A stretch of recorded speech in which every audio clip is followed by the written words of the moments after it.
Next topic discuss करते हैं। चलिए, ये क्वेश्चन भी बहुत इंपॉर्टेंट है कि डिकम्पोजिशन रिएक्शन को ऑपोजिट क्यों कहा जाता है कॉम्बिनेशन रिएक्शन की। देखिए, बहुत ही बेसिक कॉन्सेप्ट है।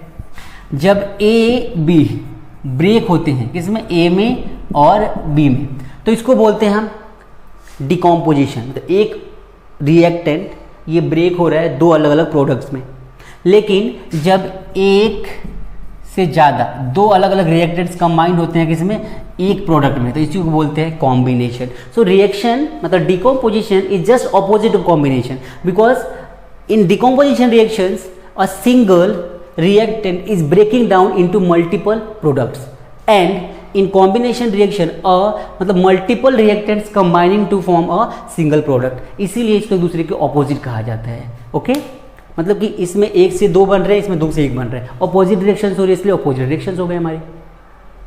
ओके, चलिए नेक्स्ट टॉपिक डिस्कस करते हैं।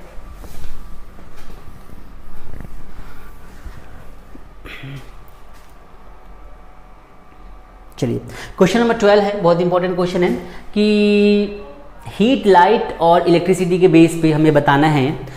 चलिए, तो इसको समझते हैं एक बार। देखिए, अब बोला है हीट के बेस पे। हीट में क्या होता है कि कैल्शियम कार्बोनेट है CaCO3, जब इसको हीट किया जाता है तो CaO और CO2 में फॉर्म हो जाता है। ठीक है, तो ये हमारा हीट के बेस पे रिएक्शन हो गया।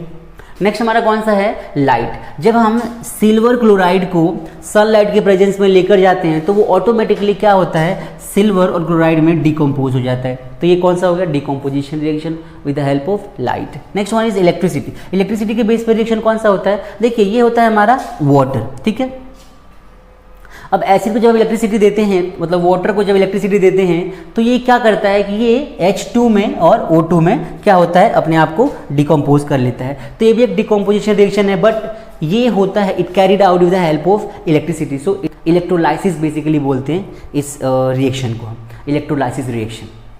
ठीक है, आई होप यू क्लियर हो गया आपको ये। चलिए नेक्स्ट पार्ट समझते हैं।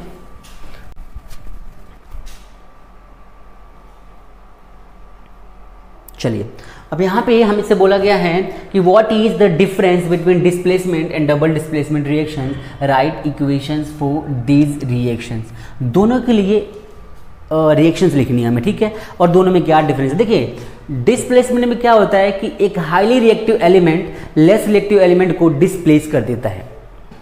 ठीक है, a reaction in which a highly reactive element displaces a less reactive element from their compound, that is called displacement reaction। अब जिस रिएक्शन में दो बार आयंस एक्सचेंज होते हैं उसको बोलते हैं double displacement reaction.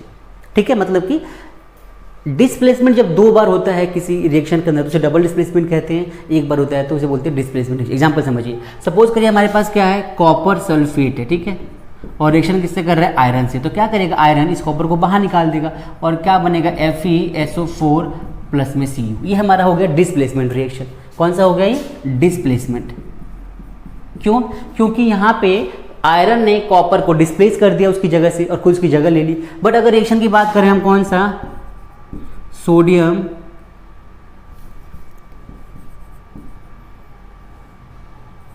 Barium chloride plus में सोडियम सल्फेट की, तो यहां पे क्या हो जाएगा, यहां पे रिएक्शन होगा। तो देखिए यहां पे बन जाएगा BaSO4 और प्लस में NaCl। ठीक है, तो यहाँ पे क्या हो जाएगा कि ये जो हमारा Cl है इसके साथ जाके कंबाइंड होगा और ये Ba जो है इसके बजाय कंबाइंड होगा। तो यहाँ पे दो बार आयंस क्या होंगे, एक्सचेंज करेंगे आपस में। कैसे, देखिए ये बेरियम है तो ये हो जाएगा Ba2 प्लस में और ये हो जाएगा Cl माइनस में ब्रेक, ये हो जाएगा Na प्लस में और SO4 माइनस 2 में। तो इसका पॉजिटिव वाला आयन इसके नेगेटिव वाले आयन से कंबाइन करेगा, कंबाइन हो जाएगा, और इसका नेगेटिव वाला आयन इसके पॉजिटिव वाले आयन से कंबाइन हो जाएगा और यहाँ पे अलग अलग कंपाउंड्स को फॉर्म करेंगे। इसे बोलते हैं डबल डिस्प्लेसमेंट रिएक्शन। चलिए नेक्स्ट टॉपिक डिस्कस करते हैं, नेक्स्ट क्वेश्चन को समझते हैं। आइए, in the refining of silver, silver को रिफाइन जब किया जाता है अर्थ क्रस्ट से। ठीक है, refining of silver, the recovery of silver from silver nitrate. अब देखिए सिल्वर नाइट्रेट क्या होता है, देखिए पहले सिल्वर नाइट्रेट क्या होता है, AgNO3। ठीक है भाई, AgNO3 ये सिल्वर नाइट्रेट हो गया। ठीक है, solution involve displacement bye copper, इसको कॉपर मेटल से डिस्प्लेस कराया जाता है। Copper is more reactive than silver, so copper क्या करेगा, सिल्वर को बाहर निकाल देगा और खुद उसकी जगह पे प्लेस हो जाएगा। तो ये क्या बन जाएगा, कॉपर नाइट्रेट।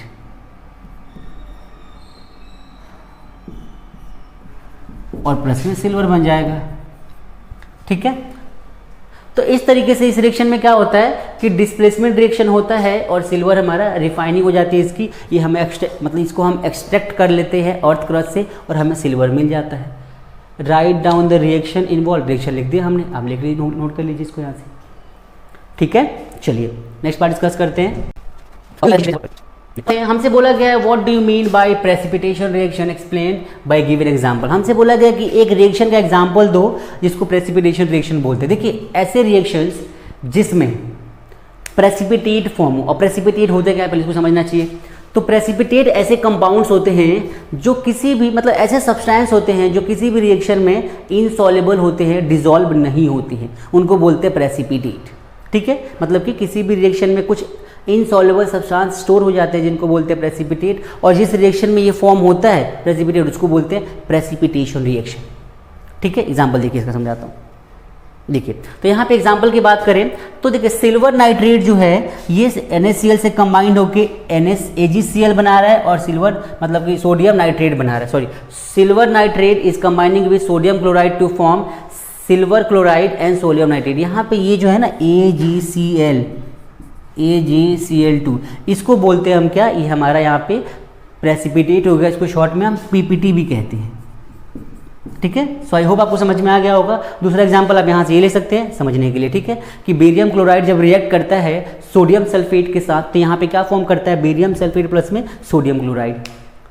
ओके, चलिए अब यहाँ पे डेफिनेशन समझना समझ सकते हैं कि when to reactants reacts in product formed remains in insoluble, देखिए ये वर्ड बहुत इंपॉर्टेंट है, insoluble and settle as a solid, it is called precipitate, मतलब कि insoluble सब्सटेंस को हम precipitate कहते हैं।